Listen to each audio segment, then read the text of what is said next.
Twyla Brace of Citizens Council for Health Freedom will be at Guardians of Liberty, formerly known as We the People, on February 13th. And looking ahead to February 20th, come see a free showing of Let My People Go, a documentary from Professor David Clements. Free the J6 prisoners, end rigged elections. And remember, Guardians of Liberty meets every Tuesday, 5 p.m. at Delmonico's in Jackson. Listen, if you've ever owned a car, you know that a car has to be maintained, and every once in a while, it needs a little extra something. And when that happens, you want to be able to take it to someone you trust. DL Transmissions offers a free transmission inspection, just like the owner Daryl's dad, Ben LeGrand, did back in 1953. Now, Daryl is proud to continue his father's tradition by offering his honest, expert knowledge at, I said it, no charge. DL Transmissions continues to be a heartland tradition for quality transmission repair you can depend on. Pick up the phone and call them at 573-334-8726. Are you still tied to Google and Safari? Have you not yet tried the Luxel search engine? You got to give it a try. Why? Because among other things, you get uncensored results, you get an unbiased search engine, and you even get to filter your options based on your political preferences. A lot of people I know are gravitating to Luxel. You need to check it out also. That's LUXXLE.com.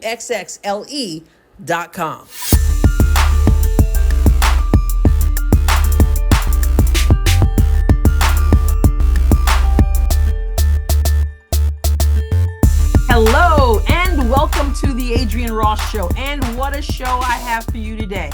I have two guests who are about to join us, co-founders of African-American Conservatives, also known as ACONs. And we are going to take a deep dive. I need you to keep your mind open because yes, we're going to go there. Be ready. So here we go. I am honored to have on the show the co-founders of African-American Conservatives, also known as ACONs. ACONs is a force in the conservative movement. They get to talk to well-known, respected conservative voices from all over, and they've made and are making their mark in the political and cultural debate. So this is an honor to have them here with me. Marie is no stranger. So if you've been hanging out with the Adrienne Ross Show for a while, you've seen her, I don't know, Marie, 2-3 times? Yeah, about 2 or 3 times.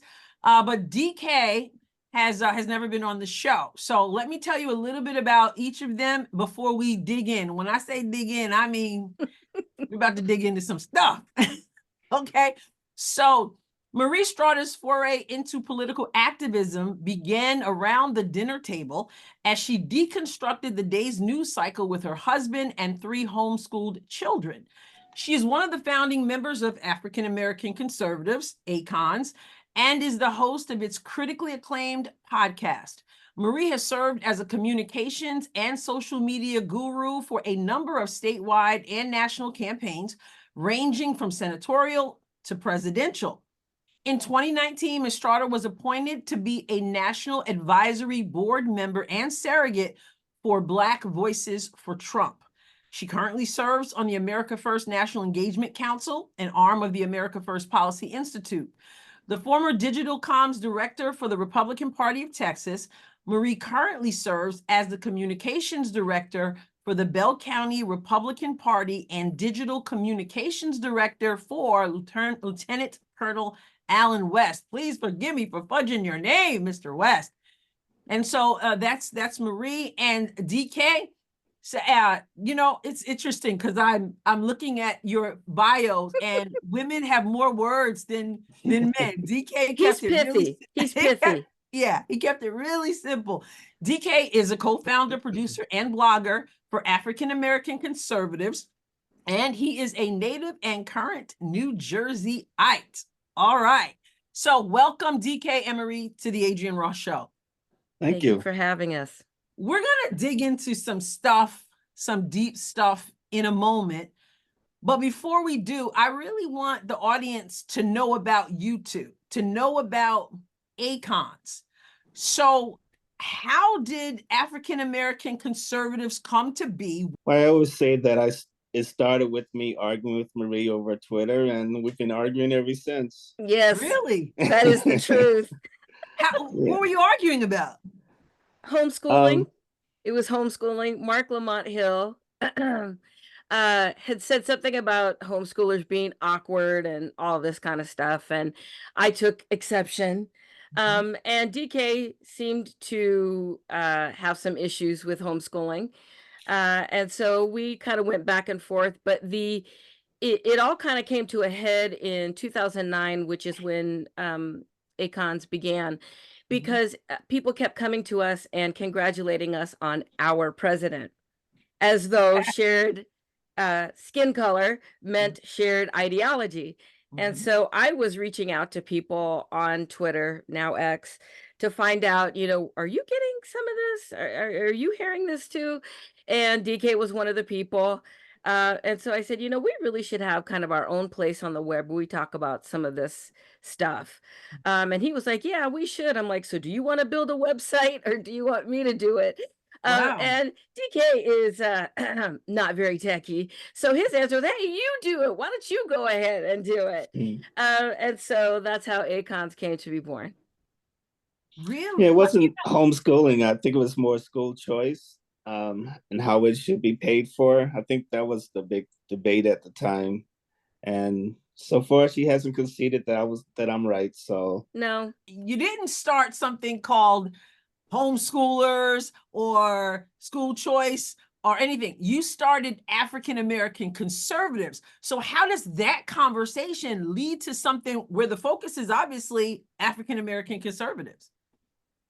Well, during that time, it was so much focus on the Obama campaign, and I don't think either one of us had a personal issue with Obama, but we're both conservatives. We believe in our conservative ideals. I remember one of the first tweets I got from Marie was that how can I handle there being a Black presidential candidate that I'm not supporting? And I remember answering that, you know, I believe in certain conservative values. You know, they're basically the same as hers. You know, pro-life, strong borders, low taxes, the usual litany of conservative views. And that's what we used to talk about. That's what we used to write about. And we brought up, started bringing in several guests who supported those views. So it became much more about race to us, but at the same time, we wanted to emphasize that we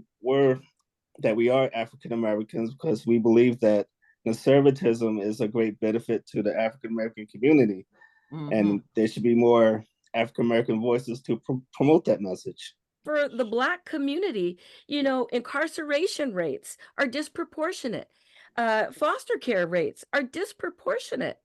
Abortion is disproportionate. I mean, these are issues that hit this community. And under Barack Obama, when he became president, some of those came out in sharp contrast. And so DK and I felt like we need a place where we can talk about some of these things. I mean, the whole block can be on fire, but the house where the fire starts, that's the house that you need to worry about. And so we felt like those were the conversations that we wanted to have and deconstruct. And DK, were you well received? Were African, when I say that, I mean ACONs, what you're about were you well received in the conservative movement? I'll say generally, yes. There has been some pushback against the name that kind of surprised me. I didn't expect to see letters saying that we weren't allowed to call ourselves African American, that we should be Black Americans or just Americans, or some even suggesting that we should stick to Negroes. But what? Yeah, there were strange letters. We sometimes still get them. Because it's like, well, we're all Americans. You know, it's funny because on St. Patrick's Day, isn't everyone Irish? And I actually am part Irish. My grandmother's grandmother was from Ireland. You know, on Cinco de Mayo, isn't everybody Hispanic? You know, it's those kinds of things. We do self-segregate into groups. You know, there are groups for different medical conditions. There are groups for whatever region you come from. I mean, California and Texas, you know, wherever you're from, you're a Texan. I mean, is that exclusion? Well, maybe we're a little exclusionary here in Texas because we're kind of No, inordinately for sure. proud, you know, For sure you are. you know, but Christian, you know, we all have these different designations. But on the other side, I mean, there has been a lot of positive with being an African-American conservative that has attracted a lot of people, attracted a lot of guests who don't often speak to, you know, African-Americans at all, much less African-American conservatives. They might expect us to all attack them like Joy Reid or something like that. So who was a guest on the show once, by the way. Really? Oh yeah. I'm about to take a side because there's so much on the table. And we're going to transition into all the drama surrounding Martin Luther King from conservative Charlie Kirk, and also comments from Matt Walsh of the Daily Wire. And there's also some comments about Black History Month. This is February, it's Black History Month. And we'll get into that. I've got so much. I gotta say, I want the audience to understand, we have not touched base at all about where we stand on any of these issues. So they could totally put me in my place. I wouldn't even know. I don't know where they're coming from. I wanted a real conversation, and I didn't want a conference ahead of time, okay? This is about being real. Maria and I have talked before that in the Black community, it's sometimes difficult to talk about the things that we need to talk about because it's hard for people to be real. You know, what's done in the house stays in the house. I don't know where this conversation is going to go, but I have a feeling it's going to be deep. So let me just give a little bit of background. Last week, I did an episode that I titled Dear White Conservatives with a Platform. Okay. Now, over on YouTube, there have been comments, some positive and some just taking it to me. Here's the thing about those taking it to me. Most of them did not watch the episode. They saw the title, they flipped out. Okay. And so I actually had to take some people, you know, to the woodshed and, you know, don't tell me I don't like what you had to say. I don't like your title. Don't be lazy. How about you watch the episode and then come to me and tell me, you know, we can disagree, you know, but I mean, I had comments like, Dear Blackity Black Black, you know, and someone wrote, Dear Black Conservative, Dear Black Democrat. And I have to wonder, why did she assume that I was a Democrat? And I asked her if she was mature enough to come back and answer that question. Think I already know the answer, you know?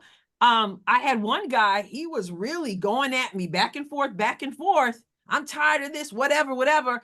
And I'm just like, why don't you watch the episode? This guy, and I respect, he ended up, and last message from him was, I totally misunderstood. I apologize.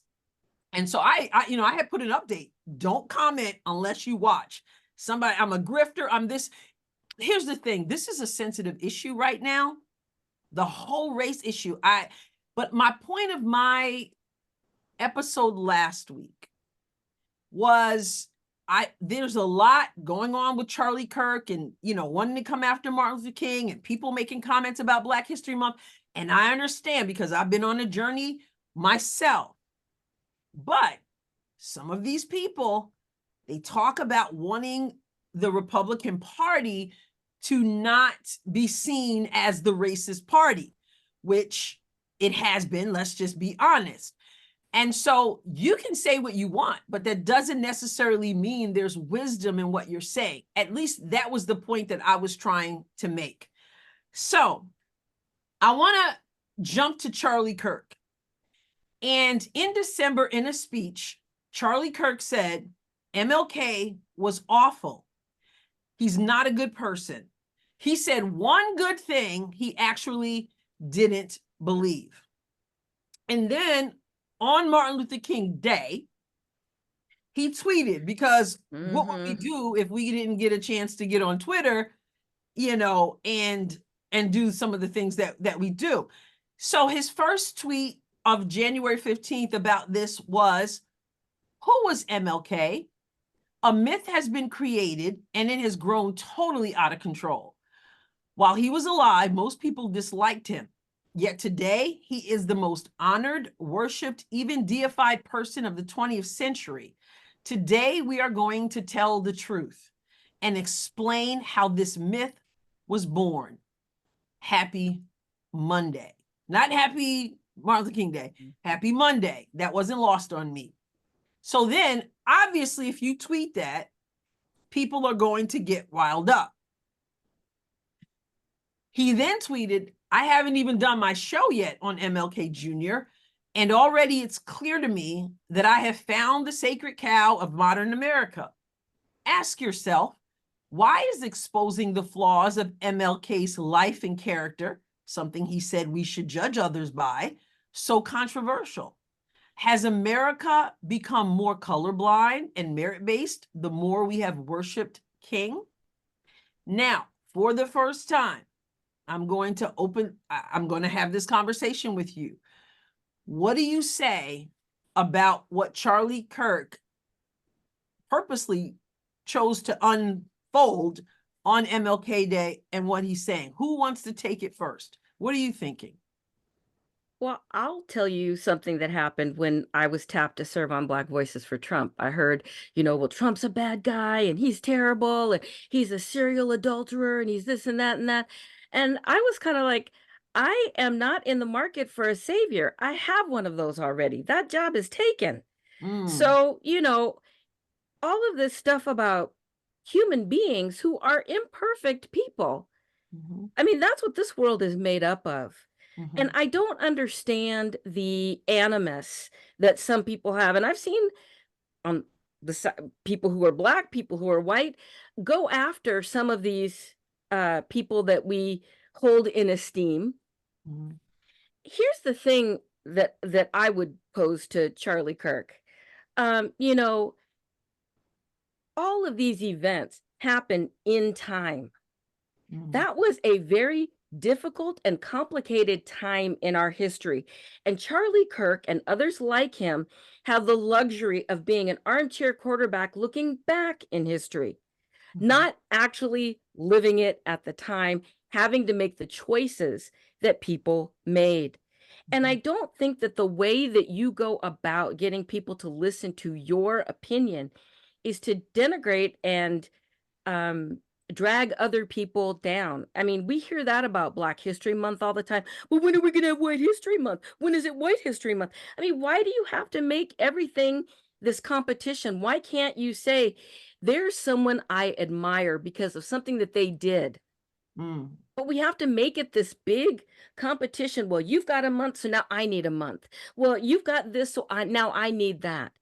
That was the whole civil rights movement, was that, some people enjoyed rights while other people did not. So like you said last week, you have free speech. You believe in free speech. I believe in free speech. Charlie Kirk and Matt Walsh and all the rest of them have the right to free speech. But guess what? So do I, and so do you. And that's why we've been taking people to the woodshed, because I don't think that that's a good look. If you look at the optics of it, to say that someone who is, maybe he is venerated in the Black community, take somebody like that and then talk about them in the way that they did. Do you really think that's going to make me say, oh, wow, Charlie Kirk, that's some new information I didn't have. You're so right. You're so right. I mean, that's just crazy. So why not say, I have some issues with his character or his whatever.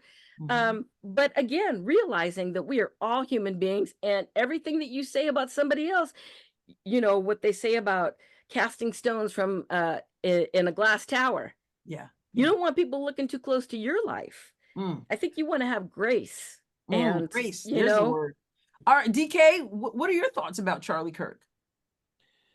Well, my belief about Martin Luther King is basically that Martin Luther King was a great man. The positive impact he had on this country is staggering in terms of civil rights, especially. And also in terms of workers' rights and so forth.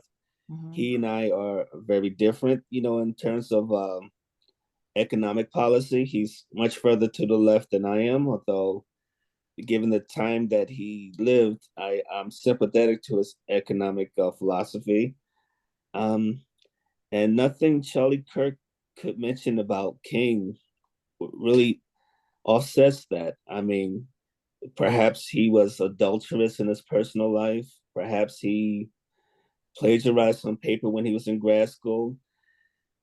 If you're comparing apples and oranges, I mean, this is a guy who stood up and gave his life to fight discrimination against his people, which is not something you could say about most people. Mm. He knew that he would die for his beliefs, and he went forward with them anyway. That's not something Charlie Kirk would ever do.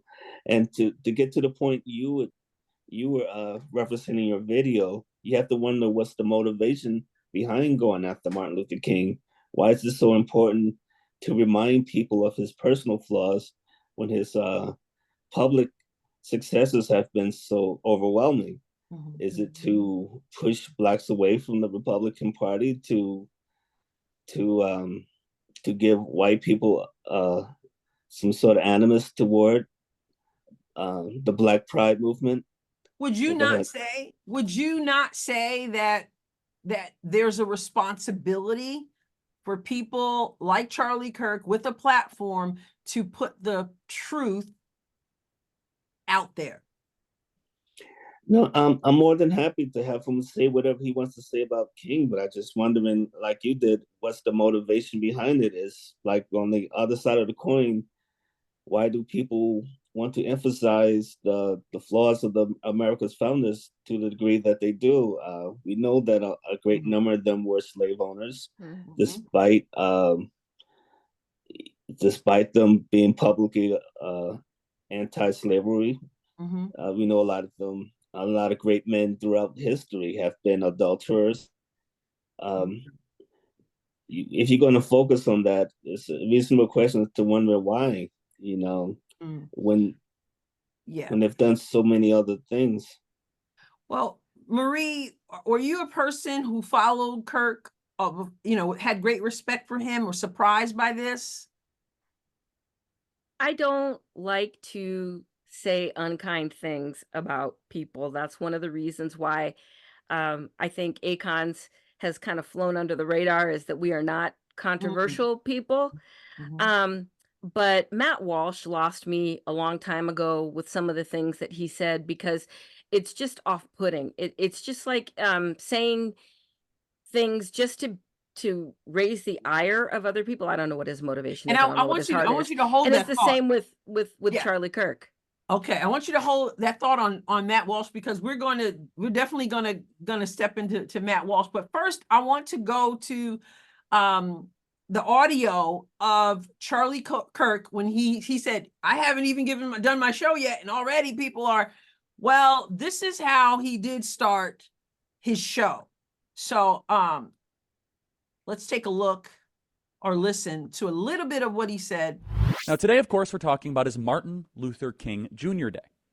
We told people last week that we planned to talk about MLK Day today. In fact, truthfully, I was planning maybe a 5-minute segment. Like, okay, it's Iowa Caucus Day, little thing here, move on. However, the media got wind of it because they watch everything we say on this program, every syllable, and they made a huge deal about it. It went totally viral. And they flipped out, and they basically wrote a Greta Thunberg story. How dare you? How dare you? Wait a second, you don't even know what we're going to say. And based on the sheer volume of that response, it's been syndicated across the internet. Now, MLK has become a lot more than a man. MLK has become a myth. MLK is a quasi-religious figure. MLK is the demigod of the 20th century.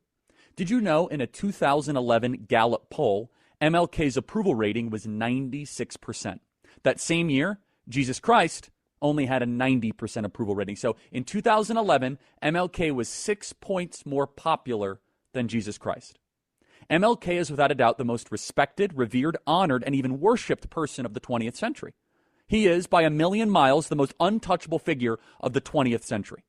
Teachers read kids' books about MLK's life to their students in kindergarten or first grade. It's some of the first education, history, and civics that kids get. And take a pause for a second. Think about all the giants that lived in the 20th century. Churchill, Eisenhower, MacArthur, Einstein, Rockefeller, Billy Graham. None of them are even remotely as honored as MLK. So what did MLK do to get this honor? Why does he have just one of 4 federal holidays honoring one specific person? Why does he have a massive monument on the mall in our national capital? A county named after him in Seattle? A street in almost every single city? Why did a group of theologians in 1979 propose adding a letter from the Birmingham jail to the New Testament of the Bible? We don't get that kind of treatment for ordinary human accomplishments. You get that kind of treatment for being a symbol. For most Americans, and especially most conservative Americans, MLK is the symbol of seeking a colorblind society and doing it in a nonviolent way. That's understandably a very appealing idea. A nonviolent Christian who wants a colorblind America. That is something that should resonate with you. In fact, the myth of MLK is far more appealing than the reality of MLK. He is a Moses-type figure who delivered black Americans from segregation and Jim Crow and birthed the new America. But is that how we should think about this day? Well, joining us now is a terrific American, and we're going to get into it. So buckle up for the thought crimes. It's Vince Everett Ellenson, one of my favorite guests. Okay.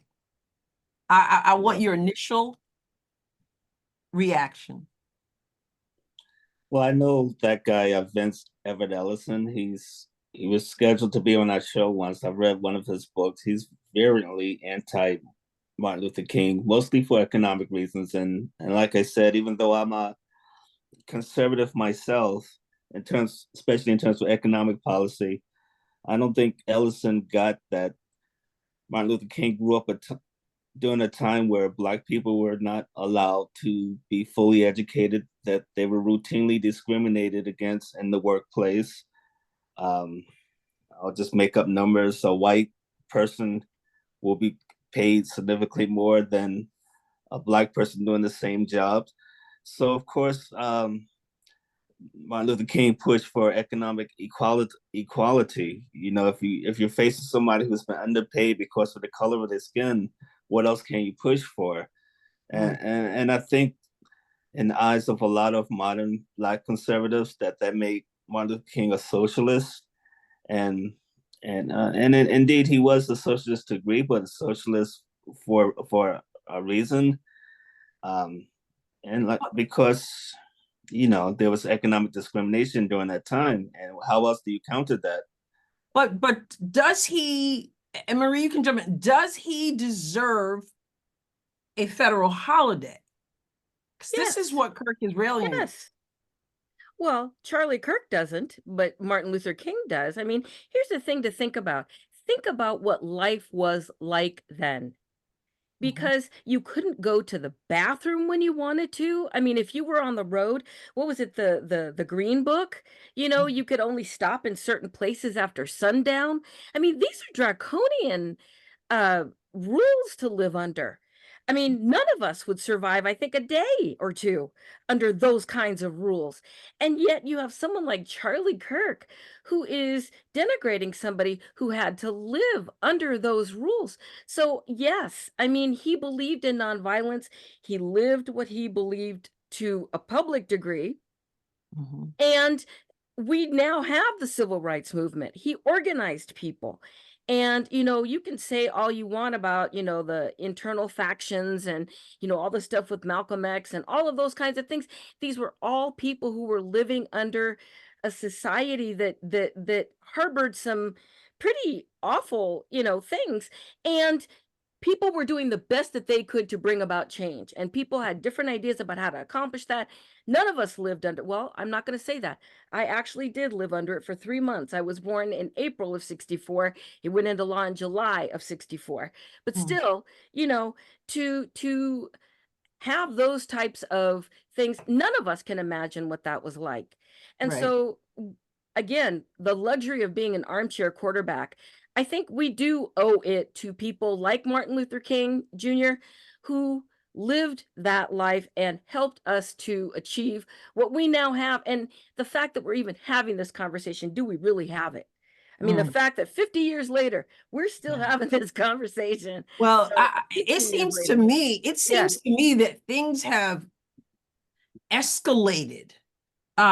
We've gone backwards rather than forward. And I would say even in the last 15 years or so, it's gotten worse. You would think with the, first Black president, it would, but it's gotten worse. Now I understand, and I said this in my podcast, I do understand there's a sensitivity because there are a lot of white people who are being accused of being racist, for just silly stuff, you know?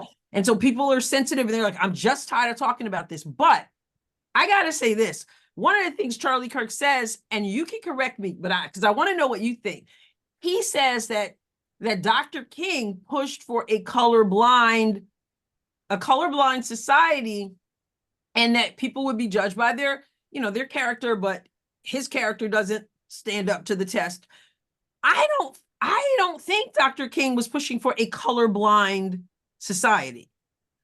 I think there's a difference between not wanting to see color and not wanting to be judged by the color of your skin. And I think that's the problem that ACONS has suffered with, is that everybody thinks that we should be colorblind.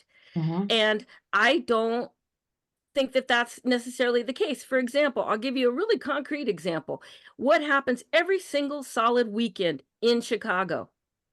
The fact that we are killing each other in droves and nothing happens. We've got pro-Hamas people out there, talking about, the right to this and the right to that, blah, blah, blah. But we have people that are killing each other every weekend. And, you hear when you talk about unarmed Black men who've been killed or whatever, well, what about Black on Black crime? And all of this kind of goofiness that people get into. And I don't think that we are talking about a colorblind society. We're talking about issues that hit certain communities harder than other communities. And I think that it's okay to do that. I think it's okay, the fact that Tim Scott talked about the First Steps Act and those kinds of things, because incarceration rates are disproportionately against Black men. I don't think that that's any kind of a news flash for anybody. And I think that we can talk about those things. So when we get into this whole kind of concept of color blindness, it's not that I don't see that you are Black. I can't help but see that you are Black. It's about, how do I treat you? Right. I treat you like a human being. Exactly. Yeah. Is that all you see? Honestly, I'm not looking to act like color doesn't exist. I mean, there's a God and he's so creative. Yes. And this is how we can celebrate those things, which brings us to something else shortly. All right, let's switch over to Matt Walsh. Okay, because he sent out a few tweets, I guess, trying to help out Charlie Kirk on Martin Luther King Day. One of his tweets says, I know a lot of you want to play by a rule that says every white historical figure must be reassessed while every non-white historical figure remains canonized. But what you don't understand is that we do not recognize these arbitrary rules anymore. They've gone out the window. One standard and one standard only. And then he said, who is this royal we, Matt Walsh? We who? Yeah. Well, I think he made it clear that, I think Charlie Kirk is more focused in on, this Dr. King is a god to the left. I think Matt Walsh made it a black and white issue for sure. Not to say that it wasn't for Charlie Kirk, but he wasn't as blatant, So Matt Walsh then said, a lot of people are upset about the criticisms of MLK Jr. today, but these floodgates opened a long time ago. Our historical heroes have been torn down. We've been told to focus on their sins and shortcomings. Columbus has been labeled a genocidal killer. Jefferson was nothing but a slaveholder, etc.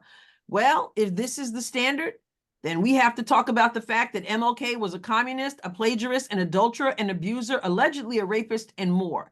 If you don't want to hear about this, you should have spoken up louder in defense of men like Columbus, but you didn't. So here we are. One standard for all, like it or not. And Charlie Kirk retweeted that. So then he tweets, What is your alternative? To just continue with the current strategy of focusing exclusively on the sins of every white historical figure while pretending that men like MLK had no sins at all? That's not tenable. It's not honest. One way or another, we need to have one coherent cultural approach to our historical heroes. The double standard BS has to end. And if holding MLK to the standard we hold Columbus to upsets you or makes you uncomfortable, well then, that should tell you something. The floor is open. Who wants at it? DK? Well, first, let me point out how ridiculous it is to draw some sort of equation between plagiarizing a grad student paper and being a sliver or promoting genocide. So it's not one standard. They're going for a very very definite double standard. The second thing is that they're not, as I was mentioning before, and I want to personalize it this time, they're not understanding King's contribution in the context of the time that he lived. Mm-hmm. And by personalizing it, I want to talk about the stories I heard at my father's knee when he was still with us. He used to talk about growing up in the South during that time. He told me about being forced to walk on the street when he saw a white man coming down the road on the sidewalk. He told me about working at, I think it was a Woolworth in Florida, and not being allowed to eat at the same counter as the white customers, that he had to eat in the back with the other Black employees. He told me about not being able to vote. He told me how dangerous it was to interact with white people, especially white women, because the wrong look could get you killed, literally. He told me about when you were working as a Black man during that time, it was a given that you would not be paid the same as a white man. And this is just simple realities that people like Charlie Kirk and Matt Walsh are not acknowledging. It's not about saying that everything King did was purest virgin snow, or, he has his flaws as a person. And I have no problem with acknowledging it, but don't try to make it the same as somebody who owned slavery or committed genocide against, Native people. And don't pretend that King did not exist at the time that he did. It's because of people like King, but especially King himself, that so many African Americans have the rights that they enjoy today. We've been the president. We have Black billionaires. We have a reasonable, most importantly, we have a reasonable expectation of equality when we apply for a job, that we're not going to be underpaid because of the color of our skin. That's largely because of King. We expect to be able to vote without discrimination. That's largely because of King. And with respect to own property, if you want to buy a house, regardless of the neighborhood, if we can afford it, we expect to be able to buy that house. Again, that's largely because of King. Well, but Matt Walsh is saying is a tit for tat. I hear, if you're gonna come after white folks, then you gotta. He said it's off the table now. We're not playing the game anymore. It's like this is war kind of concept. Marie, you had mentioned Walsh before, and then I cut you off to wait till this moment. What are your thoughts about him and what he's saying here? He had said something, and I can't remember, because he's kind of always saying something, and it kind of stirs the pot. And I don't know what his motive is. I don't know Matt Walsh, but here's the thing. There are some people who enjoy stirring that pot, and it makes them relevant in their minds. And you and I have talked about this a number of times. There are certain personalities that just thrive on controversy. There are so many things within the conservative movement that we all agree on that we could be talking about to elevate conservative principles. It's like DK talked about earlier when he said, we are pro-life, we believe in low taxes, we believe in, limited government, all of those kinds of things. You and I and DK and Charlie Kirk and Matt Walsh could probably get in a room and agree on all those things. You know, why do we have to talk about all this other stuff? Why do we have to get into these weeds about denigrating people, which is only going to serve to factionalize us? It's a small enough community already. We're dealing with the soul of our nation. This is an election year. Why are we not bringing people together? Why are we factionalizing people? Because there are some people who will turn away and just like, you know what? I'm done with these people. But like I said, what does that say about you as a person that you would denigrate somebody that you know? I mean, it's kind of what DK and I have struggled with, because we have the same things about Black History Month and all of those kinds of things. You're going after somebody that a lot of people, wasn't it, they said something like in the 60s, you could see a picture of MLK and JFK, every Black person's house or something like that. I mean, that was a specific era of time where there were some things going on in the world. Right. And so you don't want to do that. You have the luxury of looking back with perfect hindsight at, you know, a moment in time. But, you know, like DK, I've heard stories too. My in-laws talked about what it was like traveling at that time. You know, and as I said, you know, having to hold your urine because, you know, you were in a certain place after dark and, you know, there weren't any bathrooms open or those kinds. Those are horrendous things. Yeah. Oh, And sure. yeah. Yeah. And so for someone to be able to talk about someone who ushered in civil rights, you know, somebody had to do it.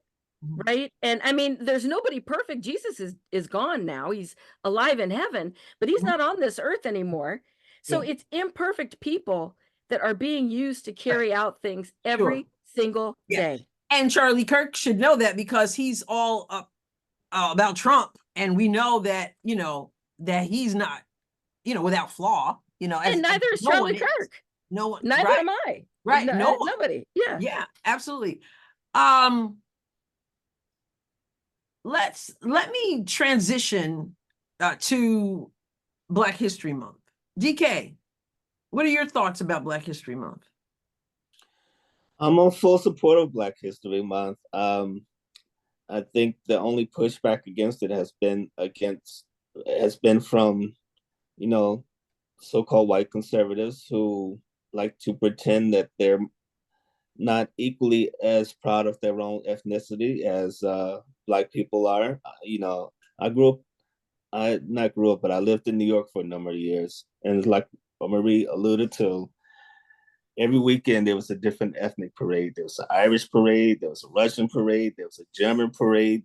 But when there was some sort of Black event, you heard the comment, why does it have to be Black?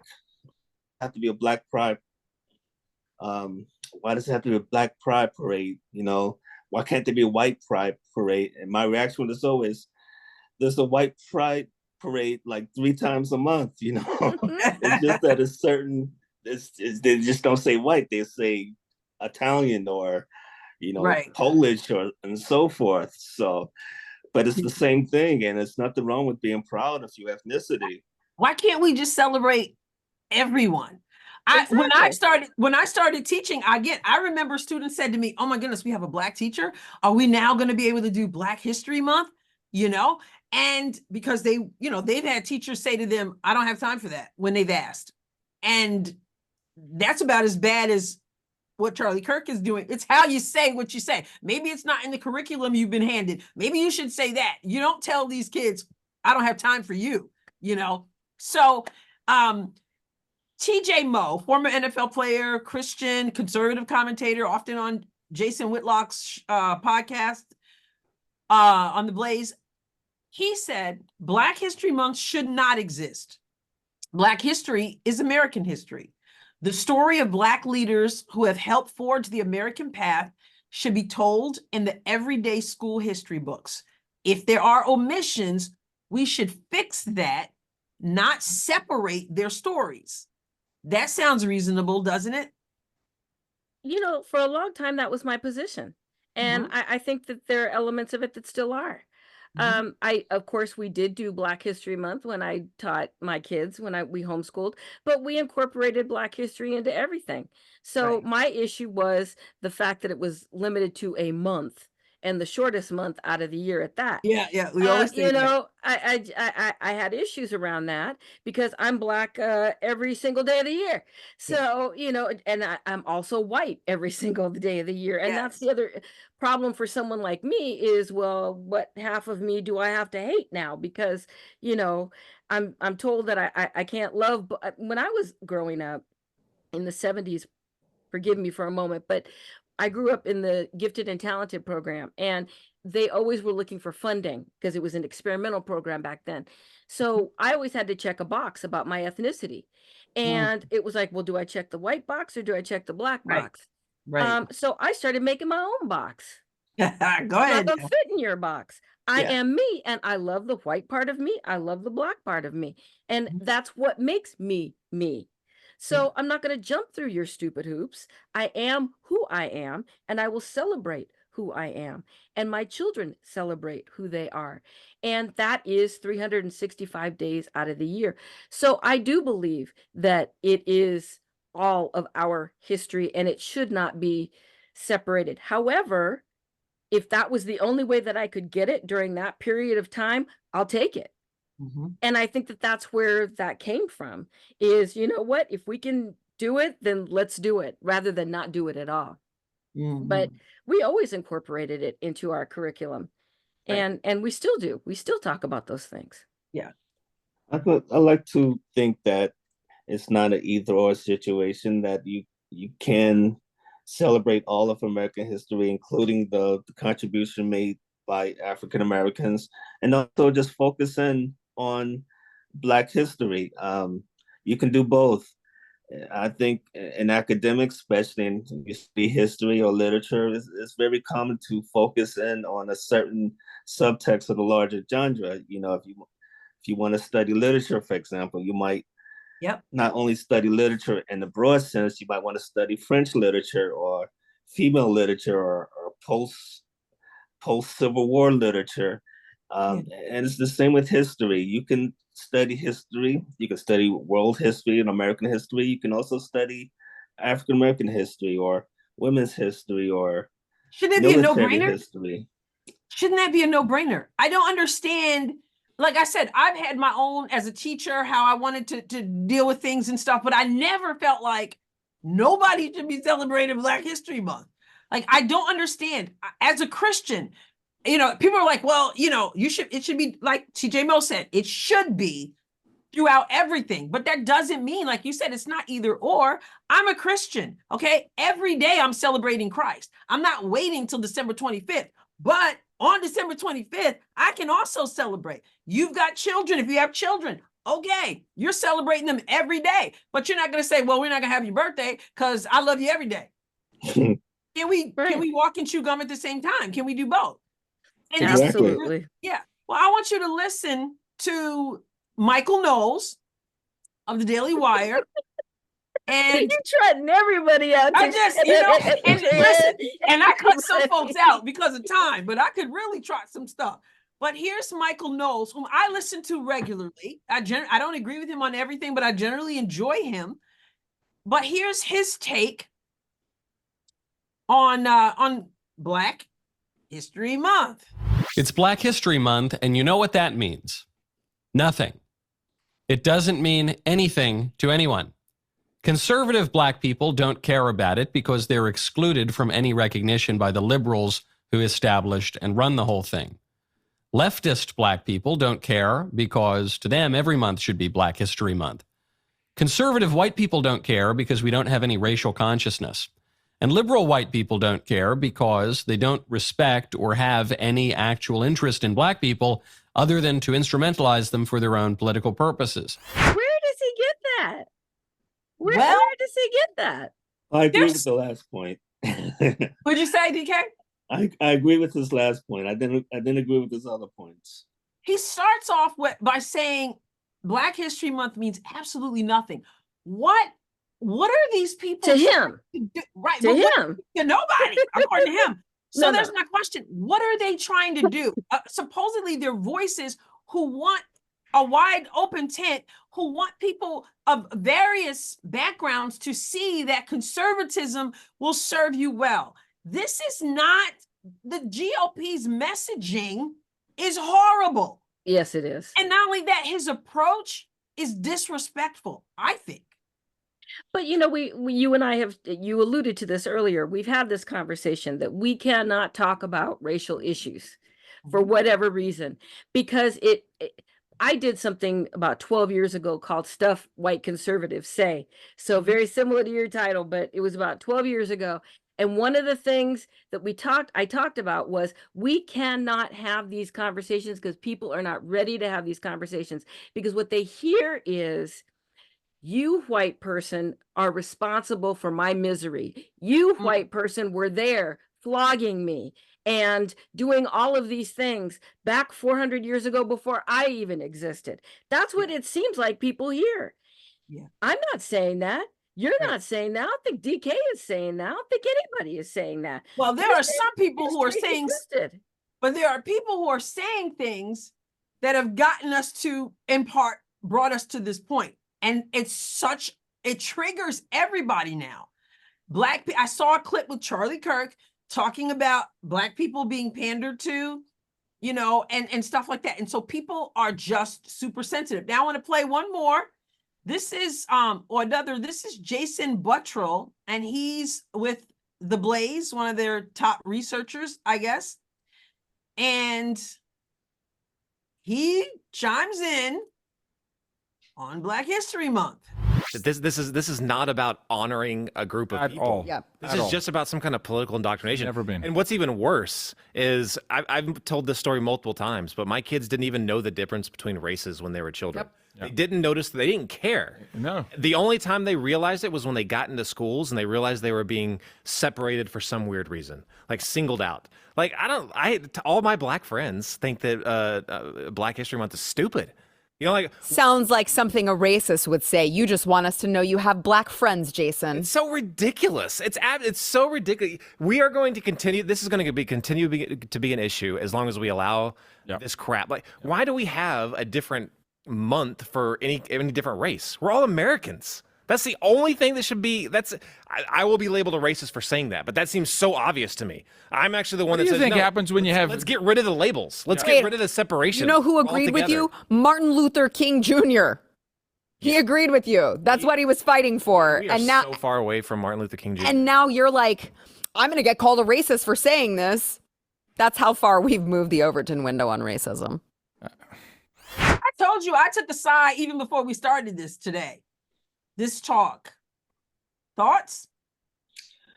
Again, I see nothing focusing in on Black history. I mean, there's a rich history there to study. It doesn't make you. You're supposed to think it's stupid, like the rest of his Black friends. Well, but here's the thing. Nobody's saying anything about the Holocaust. I mean, everybody, you know what I mean? People are generally pretty sympathetic, especially with recent events where history seems to repeating itself. And that's the problem when you begin to, pardon me for saying whitewash history, but that's what happens. We begin to forget some of the atrocities, right? And so nobody would say that about the Holocaust, but because slavery happened so long ago, it's okay for us to be able to say some of those things. But the contributions, you know, I saw this list of all the inventions of Black inventors and, you know, people like Katherine Johnson and Hidden Figures and all of this kind of stuff. I mean, all of these inventions that we take for granted, the stoplight, you know, all of these kinds of things that were invented by Black people. I think that that we're throwing the baby out with the bathwater. Yes. And we are going so far to one extreme to be perceived as colorblind. But colorblindness is wrong. I want to celebrate your culture because your culture is it's one thread in the tapestry of this country. And that's why we see the beautiful picture on the front, because all of our cultures mesh together. But if you turn that bad boy around, you're going to see all kinds of threads and tangles, and it's ugly and it's messy. And that's just as important as the front. Mm-hmm.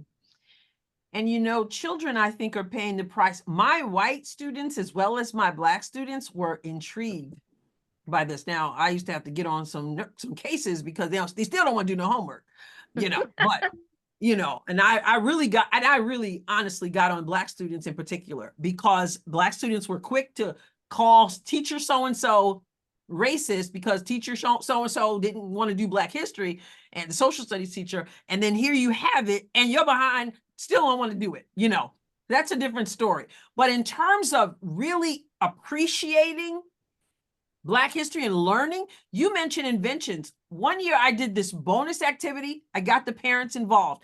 I had a list of inventions by Black people, which was like, you know, they were amazed, which is a problem too, because the fact that you're amazed tells me that you assumed that it was someone other than someone Black. But that's a reason why this is important. So the parents got involved. They voluntarily had to go, it was a week or two, I don't remember, without using or benefiting from these particular inventions. And the parents helped me grade because I obviously wasn't there. And they were really honest. It was it was so amazing. And then to hear them come back and talk about how life would be so different, and even the things that they learned, like they couldn't, you know, the ironing board, you know, so they can't, you know, they can't use if mom made you use the table or whatever it is, and you know, stuff like that. It was no peanut butter. What do you mean no peanut butter? Yes. You know, and so I think we've reached a place, sadly, where like on YouTube comments, people are like, "Stop your whining," and I'm like, "There's no whining. It's a conversation." You know, it's so sad that we're at this place where race is like, you can't talk about, we're all just American. I wonder though, DK and Marie, when it comes to Charlie Kirk, for example, how much is his youth? He's only 30 years old. Yeah, it seems like I think that's part of it. And I also, you know, there's the contrarian argument that I want to put out there, because I'm not too sure I want everyone teaching Black history, because some people, because of their issues, don't get Black history right and put a spin on it that should not be there. I don't know if I would want my kids learning Black history from a person like a Charlie Kirk or a Matt Walsh or do you know what I mean? Somebody who's got some animus around it, but has to teach it because there's a curriculum that says you have to. Yeah. So, you know, I mean, I'm conflicted around some of that. Yeah. And I wanted to teach Black history because I didn't want some of that taint in there, because there are people who feel that way. And when we were adopting our kids, two of my youngest children are adopted. Our oldest is ours biologically. And they lived in a pretty segregated state in the South. Mm-hmm. And my daughter was one of 3 Black children in the whole school. Mm-hmm. And during Black History Month, her foster mom wrote to me and said, "Your girl is going nuts in school because, you know, every time she's like, well, what about me? What about somebody that looks like me? How come I can't?" You know, so I sent her a care package of stickers, including Martin Luther King Jr., Charlie Kirk. I'm going to tell you right now. You know, I sent her a sticker pack of all these African-Americans. I sent her all the different skin colors, every hue. You know, the hands and the people, the little gingerbread people. And I sent her markers and crayons of all the skin types, all of them, not just the Black ones, all of them. And, you know, it's important. Even to this day, I was a consultant for a book, and one of the main characters, 1 out of 4, was a Black girl. And it took place in the 50s. And I had so many conversations about the author about hair. Mm-hmm. About hair in the 50s, what it would have looked like, what they would have done, all of that kind of stuff. Because I'll tell you, my daughter could not go, when we first adopted her, into the library and find a book with someone that looked like her on the cover.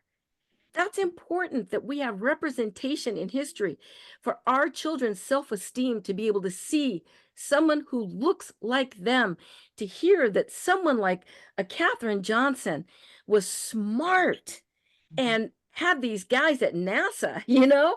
I mean, it's important for our children's self-esteem to And I know don't that we're smart people. I don't think, DK, I don't think that people understand that. And it's not like you're trying to, like TJ said, TJ Moses separating out. It's not like you're trying to do that, but we have to. When my first day of teaching, I'll never forget. I parked my car. The kids were already outside because the buses come early. And I walked into that building the first time I taught in 1996 to a standing ovation. A student came to my class and he said, I'm not trying to be racist, but it's about time we had a black, and I know there are people who say you shouldn't feel that way, but it matters that they can see someone. It matters. I think I've experienced this through teaching children in church and also in school. Ultimately, children need the best teachers and they need people who love them, and they will gravitate to those who love them, white, black, or otherwise. But I have also heard students say things like, oh, I'm never going to win such and such award. We're black. We're not going to get past all grades and never get a referral. So DK, what do you say to people who don't get it? Well, United States has always been a white dominant society. I don't say that as a pejorative. It's just a statement of fact. And I think for a lot of people, they have very little experience with minorities, people of color, and they don't always see our perspective, which is why it's great to be able to focus on Black history, at least occasionally. I also want to say one thing about conservative social media in general. In general, social media depends on clicks. The more clicks you get, the easier it is to keep the lights on and so forth. And I do notice that the easiest way, one of the easiest way for the typical conservative website to get clicks is to report a story with some sort of anti-Black angle to it. I noticed that very strongly during the whole Trayvon Martin controversy, when that debacle that made so many people on the right and the left look terrible. And there was a lot of websites who suddenly became crime websites. So instead of doing stories on economic policy or foreign policy and so forth, started to see a lot of stories about 5 teenagers in Cleveland jumped a white woman. And that story would get thousands of clicks, and I would see the comments, and some of the comments were over the top racist. And these are from websites that I used to click on every day. I mean, these were legitimately good websites, but very strong conservative pundits. But they became just so popular that you started to see these stories on every website daily. We live in a white dominant society, and that's not a bad thing. That's just a statement of fact. But there's nothing wrong with carving out a little time to study Harriet Tubman and Reconstruction and Frederick Douglass and the Civil Rights Movements and the impact of Jim Crow, and go on and on. I think it's all a great thing, and I think they're missing the point. And I think one of the reasons why they're missing the point is they don't want to offend a big chunk of their audience. Well, I'll say this. I in case you didn't know, I'm a descendant of the family of Harriet Ross Tubman, by the way. Oh, and nice. so I'm like, yeah, let's talk about. But Araminta Ross. yes, exactly. I do think though that, and I was going to talk about this, but we're out of time. But I wanted to. DEI has caused a lot of this. The affirmative action conversation has caused a lot of this. And there are people who I don't trust when they do present things about Black people, because they're not doing it out of true motives. they are trying to pander, and many are trying to race bait, and they're trying to get votes and stuff like that. And so I get frustrated with that, with that as well. If you want to celebrate Black History Month, fine. If you don't, then that's your business, but you don't have to rain on everybody else's parade. If you feel like Martin Luther King deserves honor, then honor him. If you don't, you don't have to denigrate someone. But I'm concerned, as we've already said, when I look politically at people who say in one breath that they want to be wise and they want to have not only a message, but messaging that draws in a lot of people. And so I feel like what Charlie Kirk has done and what Matt Walsh has done, it's just not wise. And I've seen it on Twitter where people were like, you know what? Well, there goes the people who were thinking about voting for, Donald Trump or whatever. But Charlie Kirk has something to say about that mindset. I do want to respond to one of the criticisms that somebody has sent. They say, oh, Charlie, you are tearing down statues no differently than the left. Well, first of all, I haven't called for tearing down any statues. But wait a second. If you get a statue like George Washington, Thomas Jefferson, you probably got it for a good reason. You founded a country. And if you're saying that Martin Luther King is a new founder of New America, then make that argument. The question is, should it be a federal holiday? Should it be one of the largest statues, monuments in Washington, D.C.? These are legit questions. And is it the myth, the legend, the fable, or is it the reality? And what purpose does it serve? Has it made America a better country? We want all people to have a better quality of life. And Marxism is not the pathway, and race Marxism certainly is not the pathway. So when I said that we were going to do this MLK segment, I'd say the number one piece of critical feedback I received, and that's fine, is, Charlie, you're going to turn off black voters if you dare tell the truth about MLK. How should I respond to that, Vince? Black people will love you for it because the truth is the truth. Who can hide from it? You're telling the truth. They're going to research everything we said today, Charlie, and they can say, I will be damned. It's correct. It's right. Check it all. It's the truth. Black people aren't any better. What are you celebrating? Well, I'm sorry. I think it's so incredibly bigoted and racist that you, like, when someone says, oh, you're going to upset the balance of blacks coming our way if you dare tell the truth. No, what kind of silly, strange, bizarre, bigoted argument? In fact, I think it's the opposite, Vince. What I've learned over the last couple of years is pursuing the tough topics actually builds our movement. It strengthens our movement because the truth will set you free.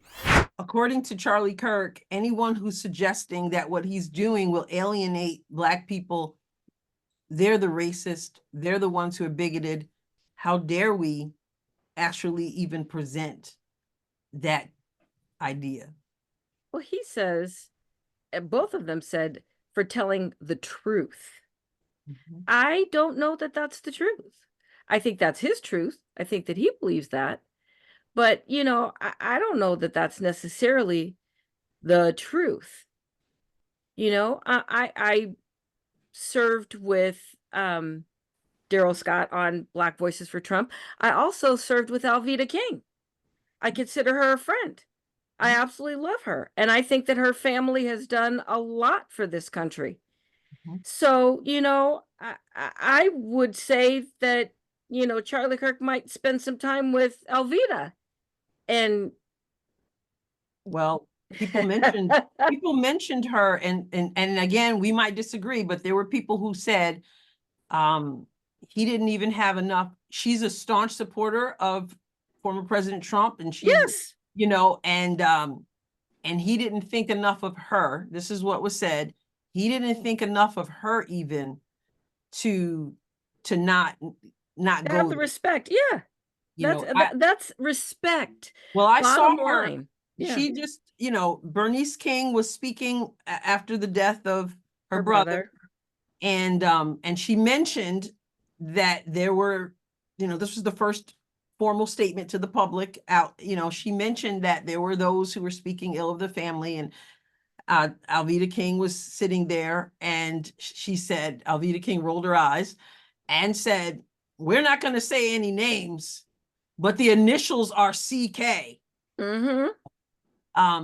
But of course, there are those who would say Charlie Kirk doesn't owe anyone anything.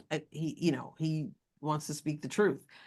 But DK, are you one of those racist people who feels like he might want to be wiser in what he says?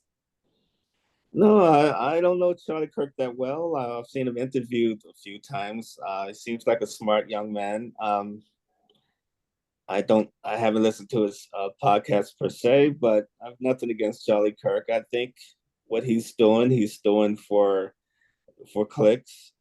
I think there's a large element of the conservative movement who really enjoy the pushback against what they call Black Pride or the Black Pride movement and Black History Month and MLK getting statues and a federal holiday and so on.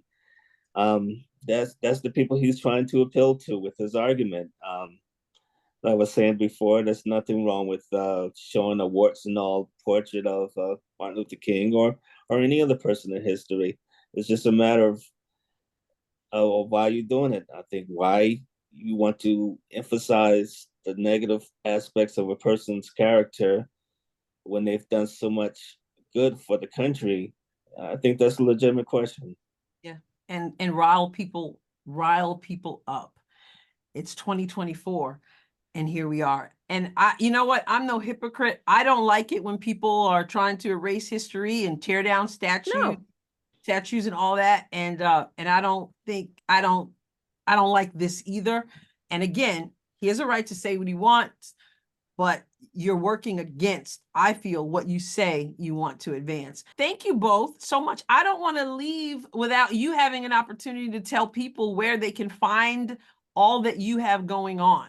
And there's a lot, I know.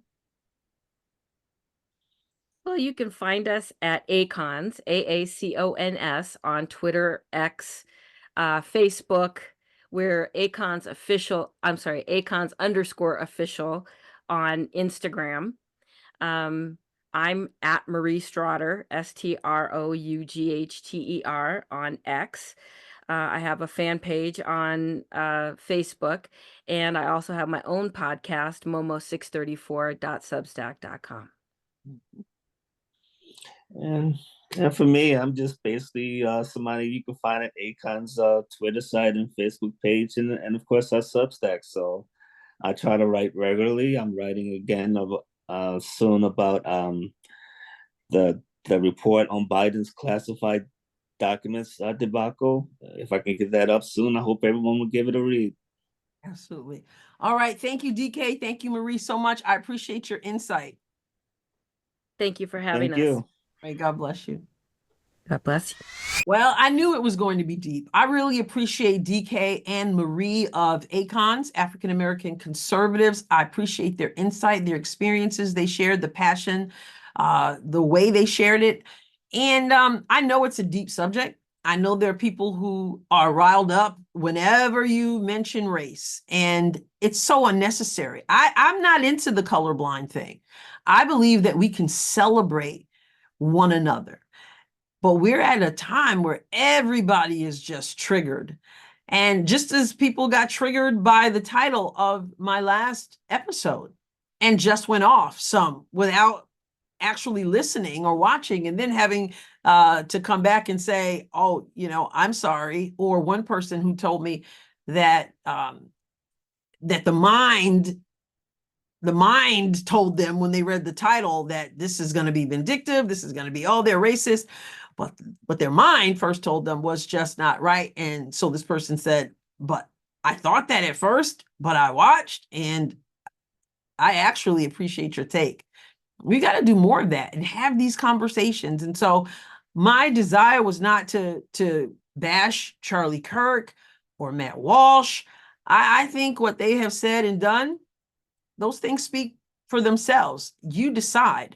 Again, my overall point is that if you say you want to have good messaging and you want to reach a variety of people, then you might have to consider what you're doing. And you might even want to consider also why you're doing what you're doing. You might disagree. That's okay. AdrienneRossCom at gmail.com. If you want to tell me you agree or tell me you disagree, you can send an email. Also, of course, You can leave a comment right here on YouTube at the Adrienne Ross Show if you're watching. And if you're listening on my Substack, AdrienneRoss.substack.com, you can leave a comment there. And be sure to subscribe to my Substack and also one of the podcast platforms. Subscribe, guys.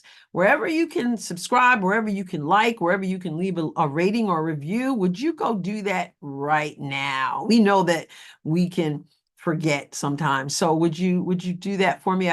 I'd really appreciate that. And also remember to go to the BMG Network. That's thebmgnetwork.com, and check out what's going on over there and the other podcasters there. And so thank you again for tuning in. I will catch you next time on the Adrienne Ross Show. God bless you abundantly.